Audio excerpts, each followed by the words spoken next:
Hi, I'm Paul. We're doing Leetcode Must Know interview questions. Today's challenge is symmetric tree. We're still in the list of binary tree problems. This is the last one that is rated easy. Then we get into medium. I think there may be a hard one in there as well. But the challenge on this one is given the root of a binary tree, check whether it is a mirror of itself, i.e. symmetric around the center. What does that mean? Well, like this, we draw a line down the center.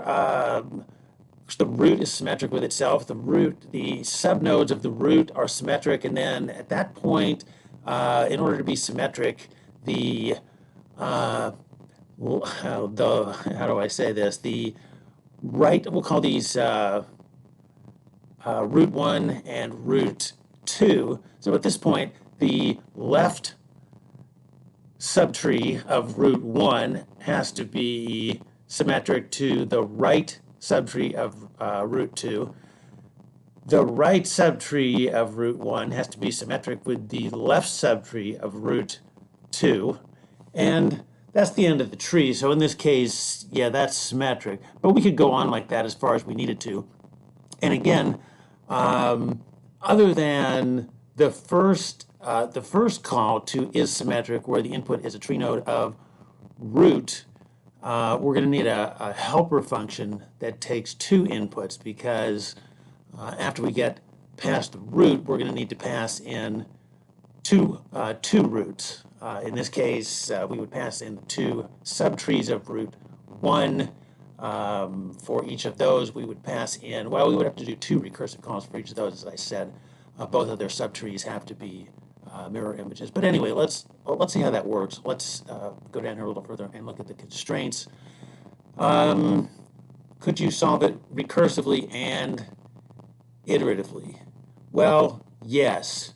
I mean, we're going to solve it recursively, but you could do it iteratively. I mean, if you can solve something recursively, you can always solve it iteratively.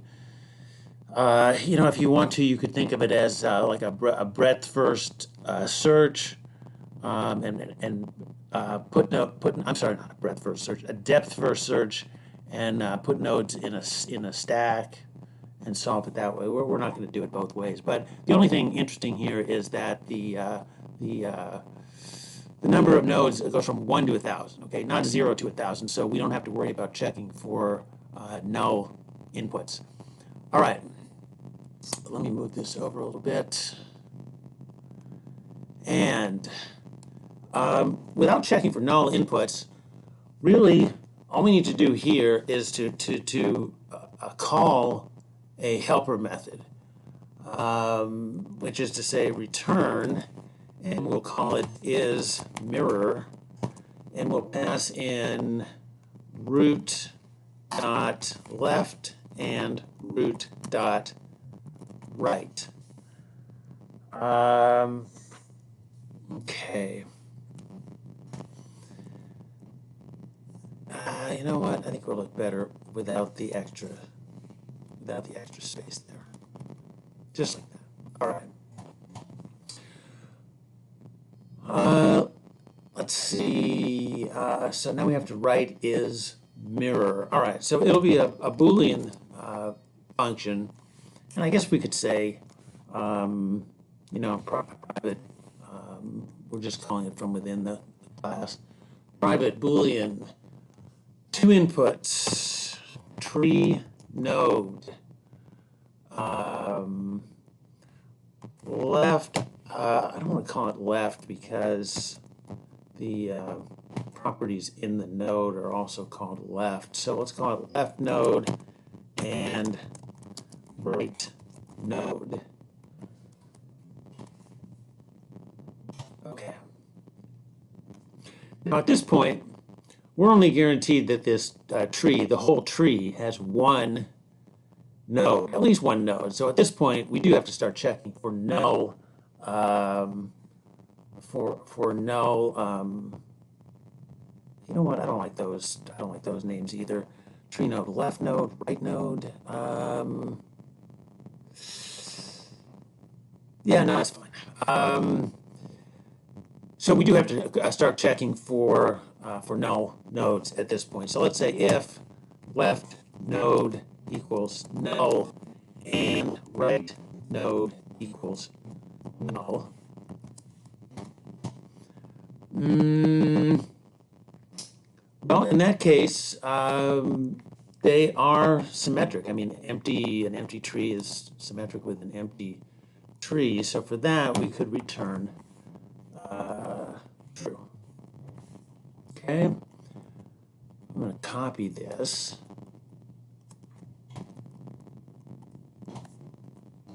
Paste copy.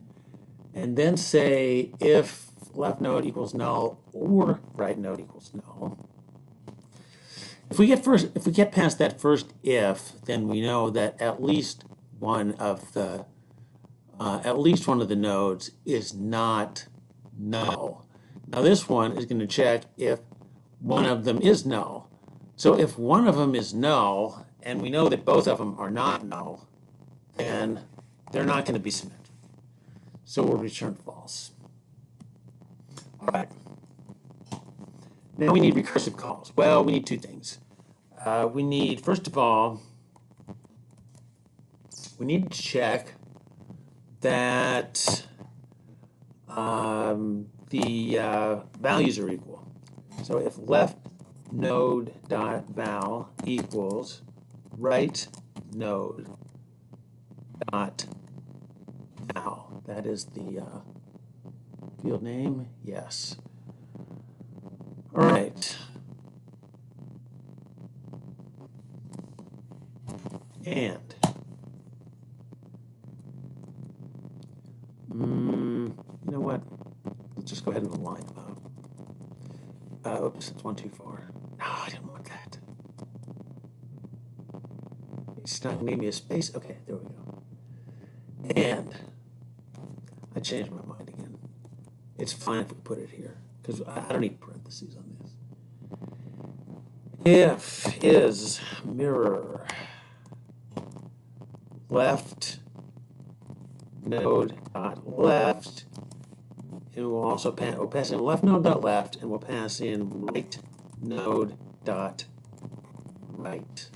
Okay, and copy that whole thing because we need something sort of like it.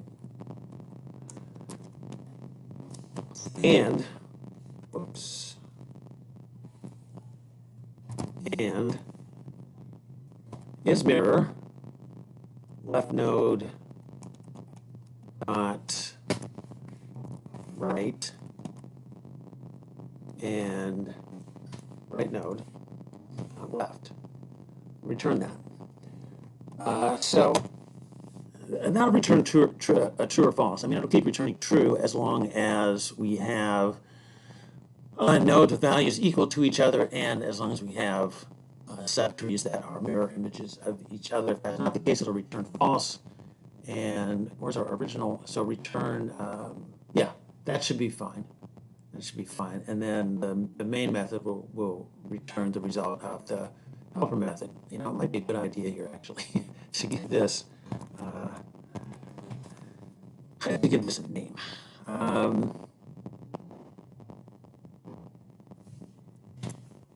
Okay. Gonna run and see what happens.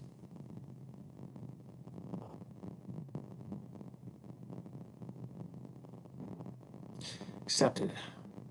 First time. That's good.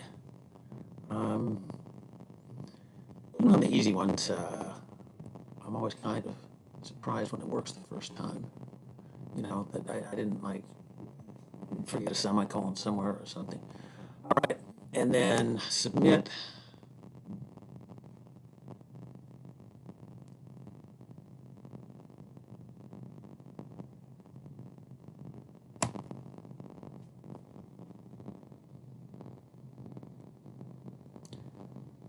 I am clicking that later button, but my computer, I admit, is running a little slow today. Okay, good. Well, see, everybody got the same. Everybody got the same result on the time, and memory. We're in the middle. What can I blame for that? What can I blame for that? I don't know. I'll blame Java. Java's a little bit of a heavyweight language, but it's okay. Anyway, that's it for what is it called? Not submissions. Description. Symmetric tree. Okay. That's it for symmetric tree. That's it actually for the easy binary tree questions. What else? There's more binary tree questions, but it looks like they get harder. So, hope you enjoyed the video. Please feel free to like, subscribe, comment, and see you next time.